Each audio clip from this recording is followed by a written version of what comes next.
जय श्री गणेश दोस्तों, कैसे हैं आप लोग। हमारी आज की कहानी है करवाहट। तो चलिए शुरू करते हैं आज की कहानी। सुनंदा अपने पिता की एकलौती बेटी थी। नाम के मुताबिक देखने में भी बहुत सुंदर थी। जब वह अपने ससुराल गई तो उसे उसके मुताबिक ही सब कुछ मिला, किंतु आजकल की लड़कियों को अधिक टोकना, समझाना, अपने मन के मुताबिक चलाना सासू माँ को अब कहाँ रह गया है। सुनंदा की सास सुनंदा को हमेशा समझाती, बहू ऐसा करो, ऐसा ना करो। नई नवीली बहू को थोड़े ही दिनों में अपनी सासू माँ से चिढ़ पैदा होने लगी। इसी प्रकार यह सिलसिला आगे की ओर बढ़ता गया। एक दिन सुनंदा के घर कुछ मेहमान आने वाले थे। सासू माँ बोली, बहू आज कुछ अच्छी अच्छी व्यंजन बनाओ और मेहमानों के लिए चाय नाश्ता का इंतजाम भी अच्छी तरह से होनी चाहिए। बस अब क्या था, इतना सुनते ही सुनंदा गुस्से से लाल हो गई। उसने जल भूनकर उस दिन तो काम किया, लेकिन उस दिन के बाद सुनंदा ने चाल चलना शुरू किया। सास जैसा कहती वह ठीक उसके विपरीत करती थी। सास ने भी बहू को उसके माता पिता को गाली देना, उसे कोसना और बड़बड़ाना शुरू कर दिया। दोनों सास बहू में आनाकानी हमेशा चलता रहता था। एक दिन सुनंदा अपने पिता के घर रोती पीटती पहुंच गई। वह अपने पिता से बोली, पिताजी आप तो डॉक्टर हो, मुझे कुछ ऐसी दवा दीजिए जिसे खिलाकर वह बुढ़िया गूंगी हो जाए, क्योंकि वह मुझे गंदी गंदी गालियां देती है। इस पर पिताजी कुछ सोचते हुए बोले, बेटी मेरे पास एक ऐसी दवा है, लेकिन यह कड़वा है, वो आसानी से नहीं खाएगी। इसलिए मैंने एक युक्ति सोची है। तुम हर रोज 1 महीने तक यह दवा अपनी सास को खाना में खिलाती रहना।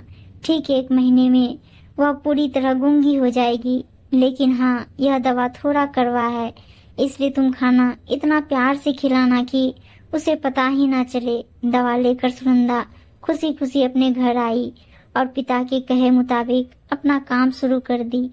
अब सास जो कुछ भी कहती उसे वह मानती और उलटकर जवाब भी नहीं देती, क्योंकि वह जानती थी कि बुढ़िया तो अब महीने भर में गूंगी होने वाली है। बोल ले जितना बोलना है, उसके बाद वह चैन से रहेगी। अब हर रोज वह प्यार से चुटकी भर दवा खाना में मिलाकर प्यार से माँ जी को देती थी। माँ भी समझती शायद इसके माता पिता ने इसे समझाया बुझाया है, इसलिए यह लड़ना झगड़ना बंद कर दी है। अब माँ जी भी और बहू भी प्रशंसा सुनकर प्यार भरी बातें किया करती थी। अगर बहू से कुछ गलती भी हो जाती तो भी।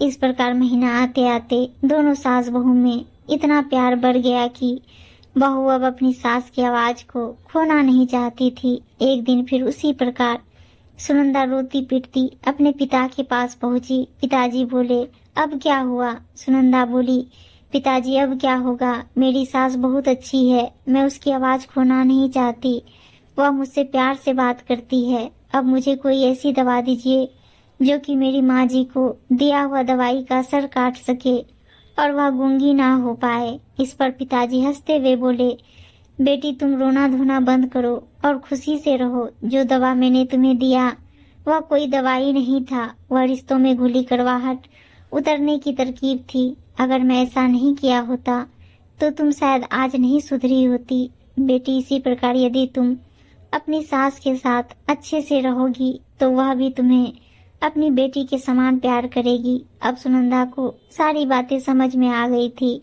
उसे अपनी गलती का एहसास भी हो गया था। वह वापस अपने ससुराल चली आई। इसके बाद दोनों सास बहू प्यार से रहने लगी। उनके बीच स्नेह और अपनापन का भाव आ गया और घर खुशियों से भर गया। उम्मीद है दोस्तों कहानी अच्छी लगी होगी और अच्छी अच्छी कहानियाँ सुनने के लिए चैनल को सब्सक्राइब और वीडियो को लाइक शेयर जरूर कर दीजिएगा। धन्यवाद दोस्तों।